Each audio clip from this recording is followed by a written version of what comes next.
What if I told you that a ship loaded with explosives caught fire inside a crowded civilian harbor and nobody evacuated the city? 20 minutes later, the explosion killed nearly 2,000 people instantly, creating the largest man-made blast in history before the atomic bomb. Windows shattered 50 miles away. Entire neighborhoods vanished.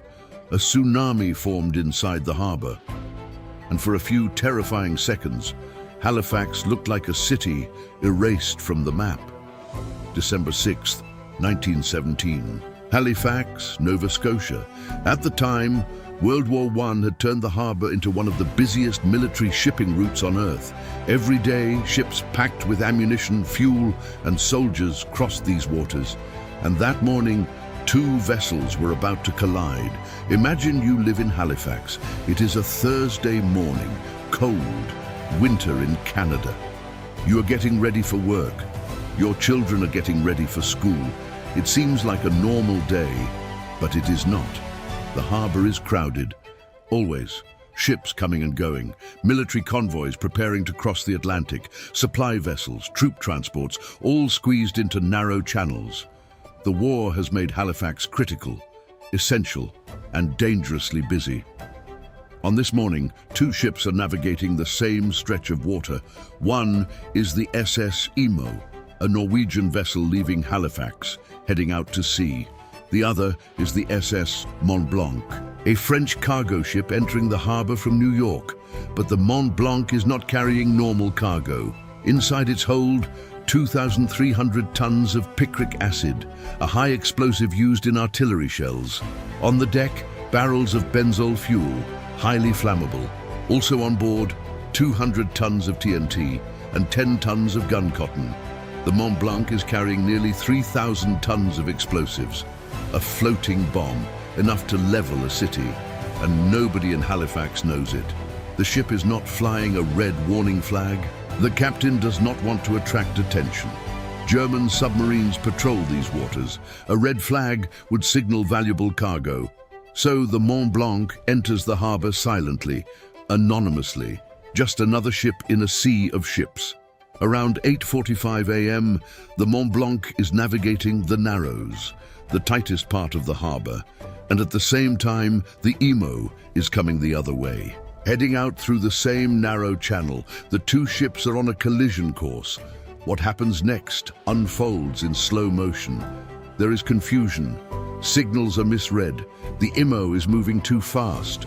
The Mont Blanc tries to maneuver, but the channel is narrow. There is no room. At 8:45 a.m., the ships collide. The impact is not catastrophic. It is a glancing blow. The Imo's bow strikes the Mont Blanc's hull. The ships scrape together, metal groaning. And then they separate. Under normal circumstances, this would be a minor accident, some damage, maybe some injuries, nothing more. But the Mont Blanc is not normal. The collision ruptures the barrels of Benzol fuel on the deck. Benzol is extremely flammable. The impact creates sparks. The fuel ignites. Within seconds, fire spreads across the deck. Flames leap into the air. Black smoke billows. The Mont Blanc is burning. The crew tries to fight the fire, but it is hopeless. The flames are too intense. The Benzol burns out of control, and beneath the deck in the hold are tons of picric acid and TNT. If the fire reaches them, the ship will explode. The captain makes a decision. Abandon ship. The crew scrambles into lifeboats. They row away from the burning vessel as fast as they can. As they reach shore, they shout warnings. In French, the ship is going to explode. Get away. Evacuate. But most people in Halifax do not speak French, and even those who understand do not grasp the scale of the danger. A ship fire is not unusual in a busy harbor. People are curious. They gather along the waterfront to watch. Crowds form, children, workers, families, all staring at the burning ship. What they do not know is that they are standing at ground zero. Meanwhile, the Mont Blanc is drifting, unmanned, on fire. The current is carrying it toward Pier 6, a densely populated area. Homes, schools, factories. The north end of Halifax. Thousands of people live and work there. For 20 minutes, the Mont-Blanc burns, drifting closer to the city. Some people watch from their windows. Others go outside for a better view. In schools, children press their faces against the glass. A burning ship is dramatic, exciting. No alarm is raised, no evacuation is ordered. No one takes the warning seriously. 20 minutes. That is how long the city has to evacuate. To get people away from the waterfront, to clear the blast zone. But nobody does. At 9:04 a.m., the fire reaches the explosives in the hold. The Mont Blanc explodes. The blast is unimaginable. A white flash, a fireball that rises thousands of feet into the air. A shockwave that travels faster than sound. The ship is vaporized. Instantly, the explosion releases energy equivalent to nearly 3 kilotons of TNT, the largest man-made explosion in history, until the atomic bombs are dropped on Hiroshima and Nagasaki in 1945. The north end of Halifax is obliterated. Buildings within a half-mile radius are flattened, reduced to rubble in seconds. People standing near the waterfront are killed instantly, vaporized. Others are thrown by the shockwave, crushed by collapsing buildings, buried under debris. The blast creates a mushroom cloud, visible from over 20 miles away. The shockwave shatters windows 50 miles away. People in towns across Nova Scotia feel the ground shake. They think it is an earthquake, but it is not. A tsunami follows. The explosion displaces the water in the harbor. A wave 18 meters high surges toward the shore. It floods the waterfront, sweeps away wreckage, drowns survivors who escaped the initial blast. Fires ignite across the city. Gas lines rupture. Buildings burn. And the people of Halifax, those who survived, are in shock. One moment it was a normal Thursday morning. The next, the city is destroyed. 2,000 people are dead, killed in an instant. 9,000 are injured. 12,000 buildings are damaged or destroyed. 25,000 people are homeless, and it gets worse. The next day, a blizzard hits, a winter storm. Survivors huddle in the ruins, freezing, bleeding, searching for family members. The city is a graveyard. Welcome to If History Repeats. Today we go back to Halifax, December 6, 1917. To the explosion that destroyed a city, the warnings that were ignored, and the question, what if this happened today? And the worst part? The explosion was entirely preventable. If you are watching this, please subscribe. Every episode of If History Repeats explores moments when warnings were ignored and the disasters that followed. The explosion at 9:04 a.m. was instantaneous, but the destruction unfolded over hours, days, weeks. The immediate blast killed around 1,600 people instantly. Those standing near Pier 6 were vaporized. The heat was so intense that bodies were incinerated. Others were killed by the shockwave, thrown against walls, crushed by collapsing buildings, impaled by flying debris. But what happened to the survivors was somehow worse. The north end of Halifax, the area closest to the explosion, was leveled. Entire neighborhoods disappeared. The Richmond district, gone. Homes, schools, churches, factories, all reduced to rubble. Survivors described it as apocalyptic. One moment, buildings stood. The next, there was nothing but wreckage and fire. The Halifax School for the Blind was destroyed. Many of the children inside were killed. Those who survived were buried under debris. Rescuers dug through the rubble for hours, pulling out bodies, some alive, most not. And then there were the eyes. The explosion happened in the morning. People were in their homes, getting ready for the day. Many heard the commotion, the ship fire, the shouts, and went to their windows to see what was happening. They saw the Mont Blanc burning in the harbor, and when the ship exploded, the shockwave shattered every window in the city.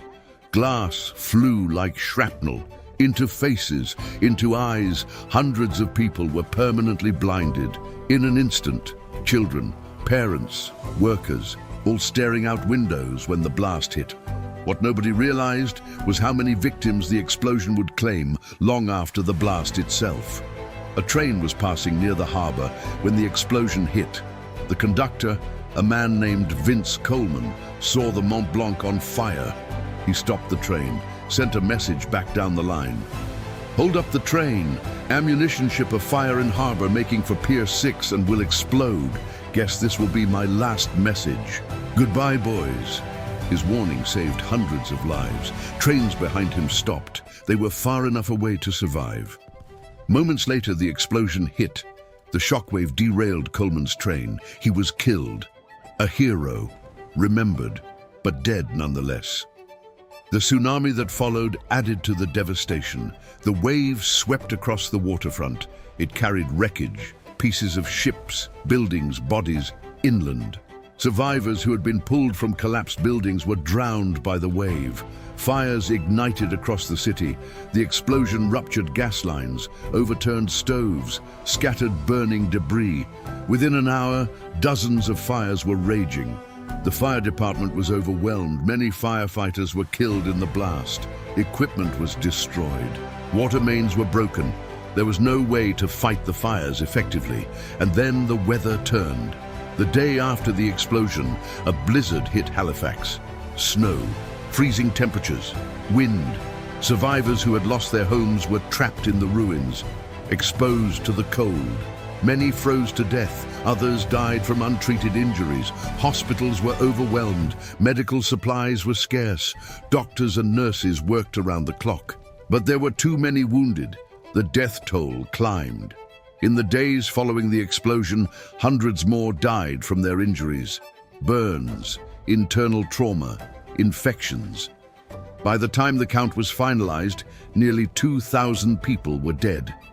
But the emotional toll was incalculable. Children suffered horrifically. Schools were in session when the explosion hit. Buildings collapsed. Students were buried. Teachers tried to shield them. Many died together. Families were torn apart. Parents searching through rubble for children. Children wandering the streets looking for parents. Orphans everywhere. Relief efforts came from across Canada and the United States. Boston sent a relief train loaded with medical supplies, food, and personnel. It arrived within hours. The response from Boston was so significant that Halifax still sends a Christmas tree to Boston every year as a thank you. Over a century later, the gesture continues. But in the immediate aftermath, the city was chaos. Morgues overflowed, coffins ran out, bodies were laid in rows, families identified loved ones by clothing, by jewelry, by anything recognizable. Funerals were held en masse. There was no time for individual services. An inquiry was launched to determine who was responsible. Both ships were blamed. The Imo for moving too fast. The Mont Blanc for carrying explosives into a civilian harbor without proper warnings. But the real failure was systemic. Halifax harbor had no proper traffic control during wartime. Ships entered and exited without clear coordination. The harbor was overcrowded, dangerous. Ships carrying munitions were allowed to dock near densely populated areas. No one had planned for what would happen if something went wrong, and here is what makes it unbearable. The Mont Blanc's crew had warned people. After abandoning ship, they shouted that it would explode. For 20 minutes, the ship burned. People watched, curious, unaware. 20 minutes, enough time to evacuate the waterfront, to clear the blast zone, to save hundreds, maybe thousands of lives. But no alarm was raised. No evacuation was ordered. What happened next would define Halifax for generations. This was preventable. If the harbor had proper traffic control, the collision might not have happened. If ships carrying explosives were kept away from civilian areas, the death toll would have been lower. If the warnings had been heeded, people could have evacuated. But none of that happened. Convenience, wartime urgency, lack of oversight, all contributed to the disaster, and 2,000 people paid with their lives. So here is the question. Could this happen today? Could a ship loaded with explosives enter a civilian harbor and detonate? The answer is yes, it already has. Beirut, Lebanon, August 4th, 2020. A warehouse at the port is storing 2,650 tons of ammonium nitrate, a highly explosive chemical. It has been sitting there for 6 years. Warnings were issued. Officials were told it was dangerous, but nothing was done. On August 4th, a fire breaks out. The ammonium nitrate explodes. The blast kills 218 people, injures over 7,000, destroys large sections of Beirut. It is the Halifax explosion all over again. Same pattern. Explosives stored in a civilian port, warnings ignored, fire leads to explosion, mass casualties. The parallels are exact and terrifying because it proves the lesson of Halifax was not learned. Over a century later, the same mistakes are being made. Ports around the world still store dangerous materials near cities, chemicals, munitions, flammable substances. The proximity is convenient, efficient, but it is also catastrophic if something goes wrong. And here is what nobody wants to admit. After Halifax, regulations were supposed to improve. Harbor traffic control, restrictions on where dangerous cargo could be stored, emergency protocols, but enforcement is inconsistent. In many ports, safety takes a backseat to cost and convenience. The "it has not happened here" mentality persists. Halifax was 1917, Beirut was 2020. Both were seen as anomalies, unlikely events, but they are not anomalies, they are warnings. Imagine a ship carrying liquefied natural gas entering a busy port. A collision, a fire, an explosion that levels waterfront neighborhoods, thousands dead.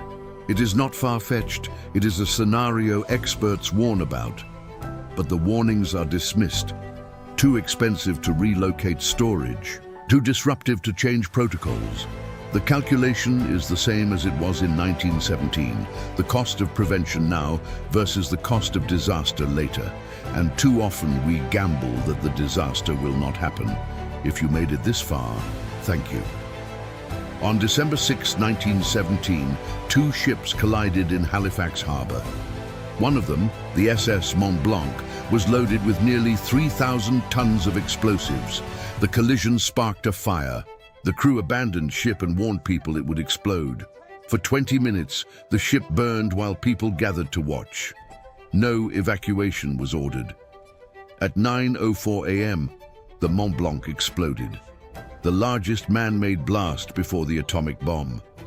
2,000 people were killed instantly, 9,000 were injured. The north end of Halifax was obliterated. The disaster was preventable. The harbour had no traffic control. Explosives were allowed in a civilian port. Warnings were ignored. And when the ship exploded, the city paid the price. Over a century later, the same pattern repeated in Beirut. Explosives in a civilian port, warnings ignored, explosion, mass death. Share this with someone who refuses to look away. Next episode, Yellowstone National Park. Beneath the geysers and hot springs lies a supervolcano, one of the largest on Earth.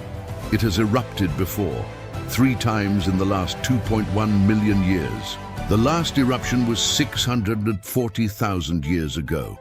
Scientists monitor it constantly. Seismic activity, ground deformation, gas emissions, and they know it will erupt again. The question is not if, it is when. What if it erupted today? The eruption would be catastrophic. The initial blast would obliterate everything within hundreds of miles. Yellowstone, Wyoming, parts of Montana and Idaho, gone. Ash would shoot into the stratosphere, spread across North America. Within days, the entire continent would be blanketed. Inches of ash, heavy enough to collapse roofs, toxic enough to poison water supplies. Agriculture would collapse, crops buried, livestock dead. But what happens next is even worse. The ash cloud would circle the globe, block out the sun. Temperatures would plummet, a volcanic winter lasting years. Harvests would fail worldwide. Famine, mass starvation, billions at risk. The United States would be crippled. The Midwest, America's breadbasket, buried in ash. Infrastructure destroyed. Power grids fail. Communications collapse. Millions of refugees fleeing the disaster zone. Where would they go? How would they be fed? This is not science fiction. This is what a Yellowstone eruption would look like. And it has happened before. It will happen again. The only question is when. Are we prepared? Do we have plans? Evacuation protocols? Food reserves? Or are we ignoring the warnings, just like Halifax ignored the burning ship? Yellowstone is a ticking time bomb, and we are living on top of it. I am if history repeats, and history always has something to say.